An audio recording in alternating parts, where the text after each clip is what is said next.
மேலே வந்து ஒரு 300 வாட்ஸ் பேனலை போட்டுட்டு ஒரு ஃபுல் சிஸ்டம் வந்து ரன் பண்ண முடியுமா அப்படின்னு செக் பண்ணுறதுக்காக நம்ம டெஸ்டிங் நடந்துட்டுருக்கு. பார்த்தீங்கன்னா தெரியும் பவர் கனெக்ட் பண்ணியிருக்கேன். பவரில் எந்த ஒரு வாட்ஸும் எந்த ஒரு ஆம்ஸுமே எடுக்கல.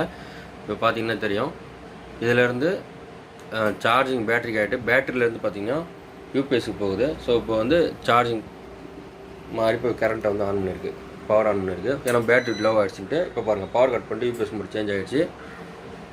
இப்போ வந்து சோலார்லேருந்து ஆம்ஸ் எடுக்க ஆரம்பிச்சிடும். பார்த்தீங்கன்னா தெரியும் அப்படியே ஏறிடுச்சு பாருங்கள். ஓகேங்களா, பவர் கட் பண்ணிடுச்சு. கிட்டத்தட்ட 0.7 0.8 அப்படியே கிட்டத்தட்ட ஒரு 10 ஆம்ஸ் வரைக்கும் போகும். ஏன்னா நம்ம லோடு எடுக்கிறத பொறுத்து தான் இங்கே வந்து உங்களுக்கு வரும். லோடு வந்து நம்ம கம்மியாக தான் எடுத்துகிட்டு இருக்கோம், சிஸ்டம் ஃபுல்லாக ரன் பண்ணிகிட்ருக்கோம். அதில் பேட்டரி வந்து பார்த்திங்கன்னா சின்ன பேட்டரி, லித்தியம் ஃபெரோபாஸ்பேட் பேட்டரி, வெறும் 12 தான் அது. ஸோ அதை போட்டு கனெக்ட் பண்ணி தான் உங்களுக்கு 12 வோல்ட்டில் கனெக்ட் பண்ணி உங்களுக்கு 24 வோல்ட் பேனல் கனெக்ட் பண்ணி யூஸ் பண்ணியிருக்கோம். இந்த ஃபுல் வீடியோஸ் வந்து நம்ம சேனலில் இருக்குது, நீங்கள் போய் பார்த்துக்குங்க.